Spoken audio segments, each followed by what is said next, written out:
J'espère que vous allez super bien ce soir et je suis heureuse de vous retrouver dans une nouvelle vidéo où je vais vous proposer une petite lecture chuchotée d'une histoire frissonnante, une histoire vraie qui provient du livre qui m'a été offert au Noël dernier par ma sœur. C'était un livre qu'on avait vu chez Cultura qui a un petit peu pris la poussière. C'est ce livre-là, Crime de Luc Tailleur, histoire vraie, que l'on peut aussi écouter en podcast. Mais aujourd'hui, on n'a pas besoin du podcast parce que je vais faire comme le podcast. Je vais vous raconter une de ces histoires, donc j'ai pas encore choisi laquelle j'allais vous raconter. Je sais juste que j'ai commencé à lire les trois premières. Donc les trois premières s'intitulaient Il y avait l'auberge rouge, le triple assassinat de la rue Montaigne et la malle sanglante de Millery. Millery, je ne sais pas comment ça se prononce. Donc ce que je vous propose, c'est d'aller un petit peu plus loin dans le livre, puisque les histoires sont rédigées selon l'année où ça s'est passé. Donc on commence le livre avec des histoires qui datent un petit peu. Pour la plus ancienne, l'auberge rouge, ça s'est déroulé en Ardèche en 1831. Ça fait bien longtemps. Donc je pense qu'on va prendre une histoire qui est un peu plus récente. Alors en allant un petit peu plus loin dans le livre, je suis tombée sur une histoire dont le titre est un petit peu accrocheur, qui s'appelle Alain Lamarre, le tueur de l'Oise. Donc je ne sais pas si vous connaissez cette histoire qui s'est déroulée en 1978 à Chantilly. Mais je pense que je vais faire cette vidéo à partir de cette histoire-là. Et si ça vous intéresse, je pourrais tourner d'autres vidéos à partir d'autres histoires de ce livre. Donc on va lire celle-ci avec ce portrait. Alain Lamarre, le tueur de l'Oise. Donc n'hésitez pas, si vous regardez cette vidéo en soirée, à fermer les yeux si vous voulez, parce que je vais surtout chuchoter pendant cette vidéo. Et puis on est parti. Au beau milieu d'une nuit de mai 1978, dans l'Oise, une patrouille du PSIG, peloton de surveillance et d'intervention de la gendarmerie, repère aux abords de la forêt de Chantilly un véhicule à l'abandon. Vol signalé. À l'intérieur, des cordages, des mégots de cigarettes, une seringue hypodermique, des douilles et un mouchoir tacheté de sang.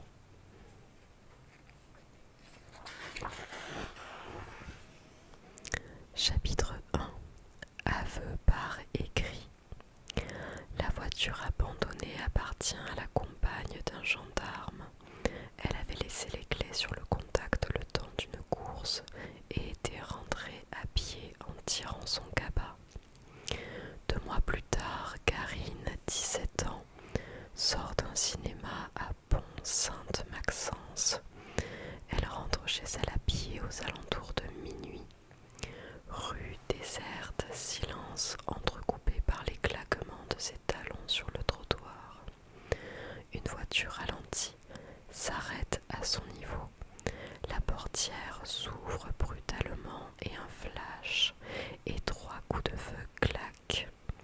Le conducteur repart en trombe. Karine est touchée à la jambe, mais elle survit et son témoignage permet de débusquer le véhicule du tireur. Scène semblable à cette nuit de mai dernier en forêt de Chantilly.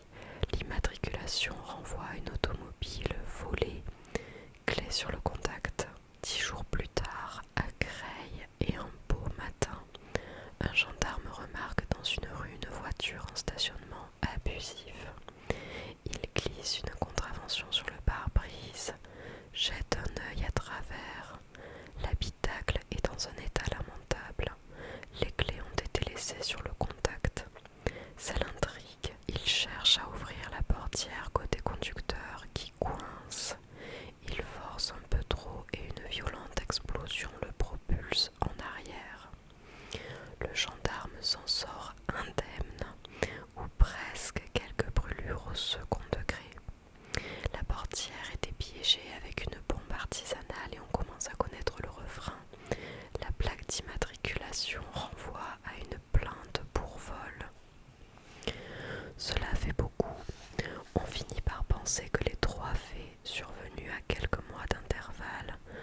et joindre la carte grise du véhicule piégé. En bas de page, il menace de frapper à nouveau. Une fille de 17 ans qui déambule dans les rues la nuit est une cible que j'affectionne particulièrement. La prochaine fois, je visserai le cœur. Elle est connue cette phrase. Chapitre 2. Promesse tenue. Les empreintes digitales relevées sur le courrier coïncident avec celles présentes dans les véhicules, et c'est à peu près tout. Enfin, pas tout à fait. Daniel Neveu, inspecteur de la police judiciaire de Creil, relit cette fameuse lettre. Il reconnaît dans les formulations et le vocabulaire un style procédurier, étrangement familier, employé d'ordinaire dans les procès-verbaux et autres rapports de gendarmerie. Se pourrait-il que... Non, bien sûr que non. Aussitôt informés, les supérieurs de l'inspecteur Neveu écartent la piste d'un revers de main. D'autres éléments viennent pourtant renforcer l'inquiétante hypothèse. Grâce au chéquier d'un des automobilistes oublié dans la boîte à gants, épluché à sa guise par le suspect, on parvient à retracer ses déambulations. Les témoignages des commerçants croisés sur la route se rejoignent. Un jeune homme charmant et poli, droit dans ses bottes, un air de militaire en permission. En laboratoire, l'analyse des balles tirées sur Karine révèle l'usage d'un Beretta, canon court 9 mm très apprécié des collectionneurs et surtout de l'armée française. Daniel Neveu ne se sépare pas de son intime conviction, honteuse, mais personne ne veut en entendre parler. Dans l'Oise, les mois passent, l'été s'achève, la course contre la montre a déjà commencé. Le 16 novembre, dans la petite commune de Fitz-James, une jeune femme rentre chez elle à vélo. Et à la nuit tombée, une cible que j'affectionne particulièrement. Dans son dos, deux phares, la cerne, se rapproche dangereusement. Que de poissons, puis le chauffard disparaît à un croisement. Quelques minutes plus tard, il ressurgit, accélère et la renverse. Elle en ressortira paralysée à vie. La semaine suivante, une patrouille retrouve le véhicule du suspect sur un parking de Fitz-James, décide d'aller l'inspecter directement avant l'arrivée des renforts. Décision imprudente, une explosion embrase la place, blesse 3 gendarmes. Même dispositif qu'à Creil en juillet dernier. Une bombe faite d'essence et de désherbant, le détonateur relié à la portière par une simple ficelle. Un malheur n'arrivant jamais seul, le bureau de poste de Sénarpont essuie une attaque dans la foulée. Le braqueur s'est enfui avec une voiture, délaissé quelques pâtés de maison plus loin. Même rengaine. Signalement pour vol, clé sur le contact. Les empreintes à Fitz-James et Sénarpont collent avec celles de la lettre anonyme. Le fantôme de l'Oise est de retour aux affaires. Pour le coincer, on mise sur le commandant de la compagnie de gendarmerie de Clermont, le capitaine Jean Pinot dit Colombo. Il répertorie tous les délinquants sexuels ayant sévi dans les barrages, puis, les dossiers sous le bras, s'en va interroger l'employé du bureau de poste braqué. La jeune femme renversée à vélo leur fait passer les clichés. Aucun ne fait tilter. Elle dresse à la place un même portrait similaire à celui brossé par les autres témoins. Un beau garçon, jeune, des oreilles en chou-fleur. À noter que le capitaine Pinot, à l'étude de la fameuse lettre, rejoint les soupçons de son confrère Daniel Neveu.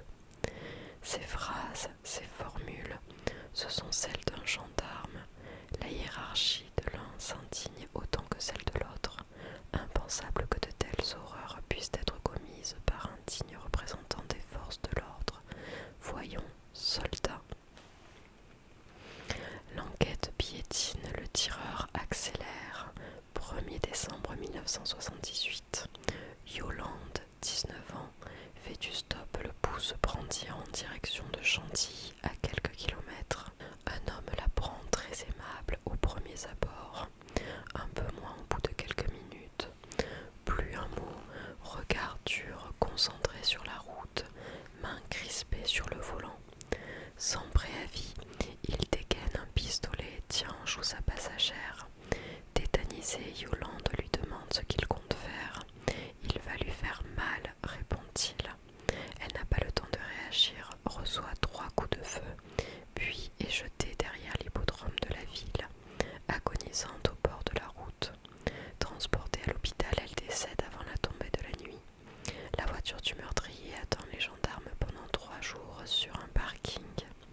enfoncé tête baissée.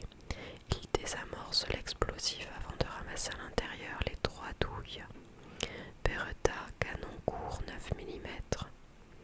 Le tueur de l'Oise a tenu ses promesses cette fois-ci. Il a visé le cœur.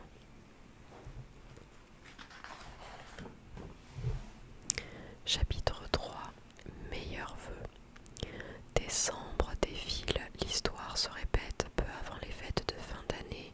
André, seconde autostoppeuse, est prise à bord puis abandonnée à Compiègne, grièvement blessée. Des barrages sont mis en place sur toutes les routes. Le tueur de l'Oise ne s'échappera plus.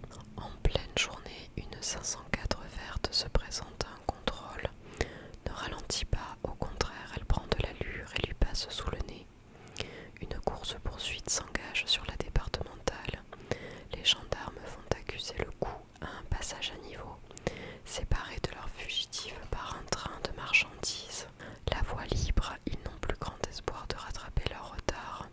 Quelques kilomètres plus loin, ils tombent pourtant sur la 504 verte à l'arrêt, embourbée dans les marais. Une grande battue est organisée.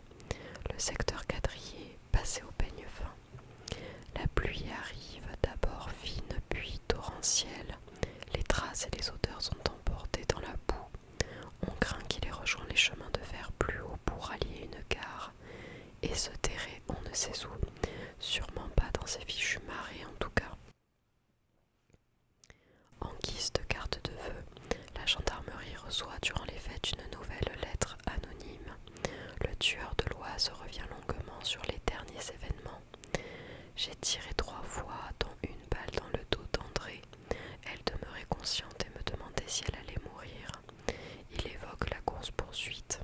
Vous m'avez éprouvé physiquement, je suis resté caché dans les marais très tard dans la nuit. Vous allez payer cette journée-là. Et il annonce un avenir radieux. Je vais tuer des policiers. J'ai ce qu'il faut. Je vais aussi tuer d'autres filles en leur faisant éclater la tête. Elles mourront plus sûrement. Si j'arrive à conserver le corps de l'une d'entre elles, je la découperai et sèmerai les morceaux dans les villes. Sympa. En dépit des belles promesses, l'Oise est épargnée de tout malheur durant les mois de janvier et février. Les vols de véhicules, eux, se multiplient toutefois, et le mode opératoire ne bouge pas d'un iota. Clé laissée sur le contact. Il va falloir arrêter cette manie. Les enquêteurs tournent en bourrique. Leur homme brouille les pistes et change les cartes grises dans les boîtes à gants, paie avec des chéquiers volés, trace des itinéraires et sème des indices qui ne mènent nulle part. Toujours un coup d'avance, toujours la même aisance. Sa bonne fortune lui donne des ailes, sa vigilance se relâche. Le 17 mars, il migre, rôde dans les Yvelines à Rambouillet. Au même instant, au même endroit, Georges Corse, maire de Boulogne-Billancourt et ancien ministre du Travail, effectue quelques emplettes. Même les élus oublient leurs clés sur le contact. À la sortie du magasin, il constate qu'un petit malin s'est enfui avec son coupé cabriolet au volant de son nouveau joujou. Le tueur de l'Oise engloutit la nationale 10, mais la courroie de distribution rouspète. Le bolide cale sur le bas-côté. Dans le rétroviseur se profile une brigade de CRS. Oh, ils vont s'arrêter, ravis de dépanner le bon contribuable et pas n'importe lequel. Les policiers relèvent la plaque minéralogique, vérifient, lisent le nom de Georges Corse et notre tueur fait comme un rat, répond le plus naturellement du monde qu'il est justement son fils. Manœuvre audacieuse, un peu grossière, mais ça passe. Les CRS tombent dans le panneau et en une demi-heure, l'homme le plus recherché de la région voisine est tranquillement escorté jusqu'au garage le plus proche. Une fois sur place, on se gratte quand même le calot. On se dit qu'il serait judicieux de procéder à un véritable contrôle d'identité.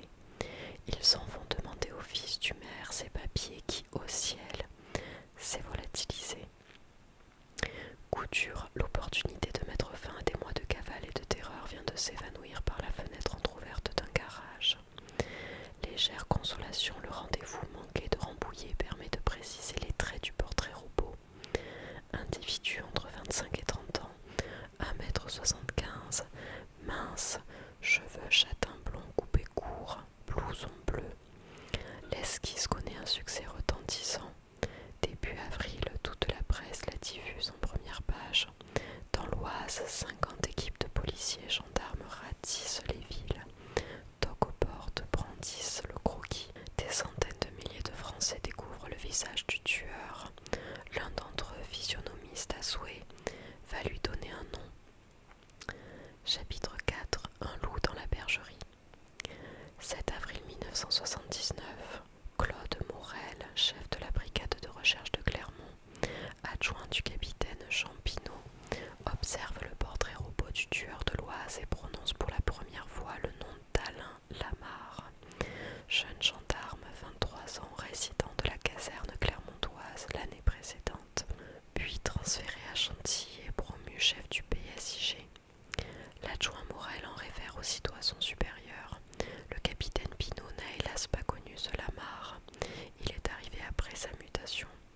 Il se rattrape, questionne Morel. Est-ce qu'il buvait?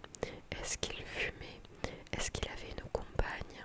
Négatif, capitaine. Pour un gendarme de l'époque, ça détonne. Les deux hommes sortent du placard le dossier Lamarre et Botas. Les rapports à son sujet ne tarissent pas d'éloges. Un excellent élément, à l'attitude et aux résultats exemplaires. Alors il creuse encore, relise les procès-verbaux qu'il a pu rédiger, compare avec les lettres anonymes. Ressemblance glaçante, plumes semblables. De plus, son emploi du temps concorde parfaitement avec celui du tueur de l'Oise. Le meurtre de Yolande, le braquage du bureau de poste, la course-poursuite dans les marais et l'escapade avec la voiture du maire de Boulogne-Billancourt. À chacune de ces dates, Alain Lamarre était en repos ou en permission. Il menait littéralement l'enquête de ses propres crimes. C'est lui qui a retrouvé les véhicules volés, fait du porte-à-porte, rendu visite à Karine après son agression. Karine me connaît, écrivait-il dans sa première lettre, mais elle ne pourra jamais faire le rapprochement. Et maintenant, où est-il? Que fait-il? Alain Lamarre est en patrouille, comme toujours, avec son équipe du PSIG, armé d'un pistolet mitrailleur de 200 cartouches. Ses comparses le trouvent un peu étrange aujourd'hui, nerveux, peu loquace, insistant longuement pour embarquer une puissance de feu inappropriée. A-t-il senti le vent tourner? Dans la soirée, la patrouille capte sur sa fréquence radio un signal du capitaine Pinault et de l'adjudant Henri Cavalier, commandant de la brigade de Chantilly. Toutes les patrouilles en service sont rappelées en urgence à la caserne, sous le prétexte d'une opération inventée de toutes pièces. Le piège se referme, les pelotons rentrent au bercail. Quand Lamarre sort à son tour du fourgon, son pistolet mitrailleur en bandoulière, son supérieur le prend à partie, lui demande sèchement s'il compte partir à la guerre ce soir, lui ordonne de déposer son arme. Le gendarme s'exécute, rentre dans le rang, avant de plonger la main dans sa poche. Il n'a pas le temps de dégainer, ses compagnons le ceinturent, l'immobilisent au sol. C'est la fin de la cavale. Chapitre 5. Au royaume des aveugles. Début d'une longue nuit de garde à vue. Alain Lamarre nie en bloc, trouve ridicule d'être ainsi assimilé à ce salaud de tueur. Ses empreintes digitales le trahissent, il finira par craquer et avouer tout. Le meurtre, les 5 tentatives de meurtre, les 15 vols de voiture. Un officier général veut le forcer à signer une lettre de démission. En évitant le procès dans un tribunal militaire, l'honneur de la gendarmerie pourrait être sauvé. Pitoyable tentative, dès l'aube, l'identité du tueur de l'Oise sera connue de tous. Le raz de marée est inévitable, il va falloir serrer les dents. Vers 6 heures le lendemain matin, un fourgon se faufile discrètement dans les rues de Chantilly, prend la direction des HLM en banlieue où réside Alain Lamarre. En bas de l'immeuble, il descend du fourgon. On le menotte sans hésitation, lui fixe ses anciens collègues en expliquant calmement « Vous avez de la chance, sans elle, je vous aurais descendu ». Dans la joie et la bonne humeur, donc, la perquisition de son appartement débute. Rien ne dépasse du salon,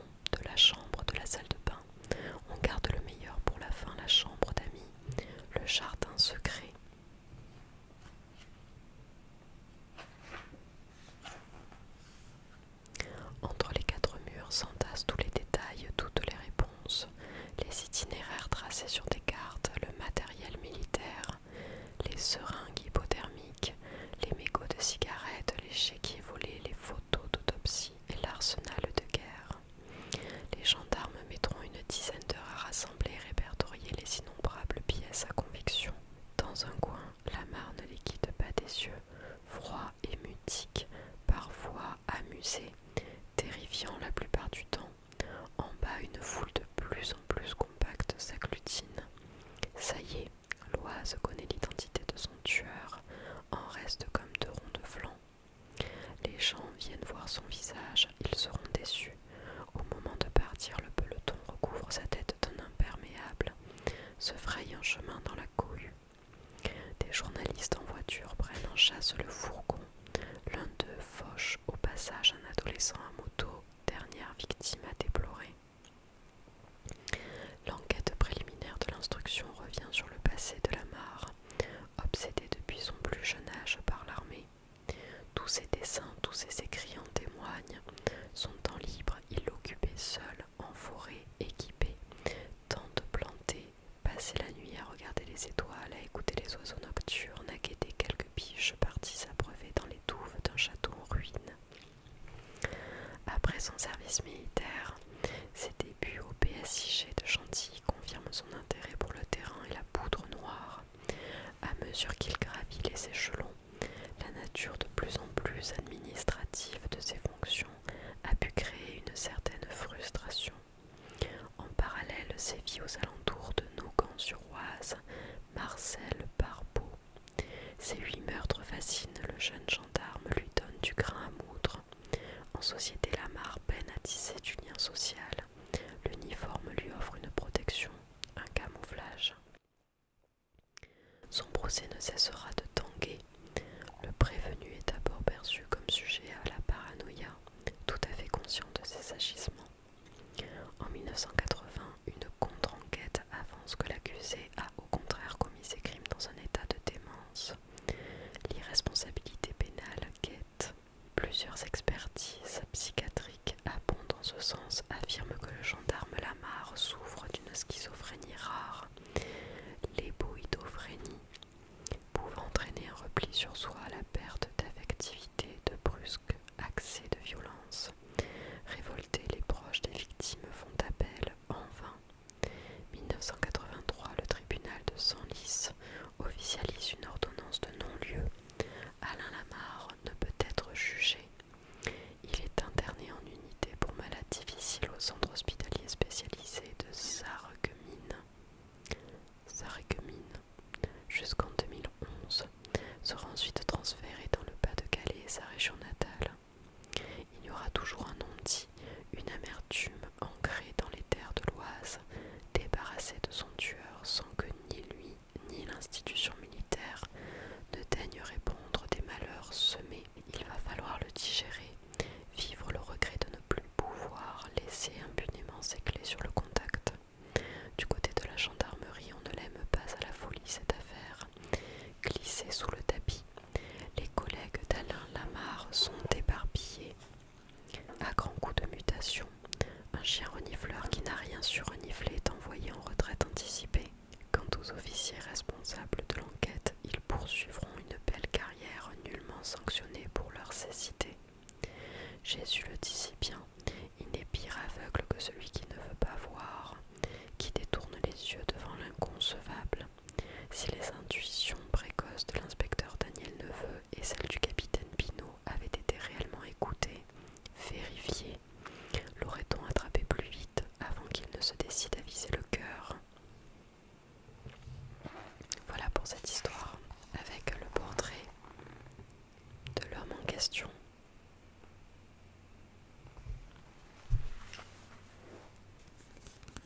Je ne connaissais pas cette histoire, mais pourtant son nom me dit quelque chose, alors peut-être que je l'ai déjà entendu dans une des émissions policières que j'écoute parfois. En tout cas, j'espère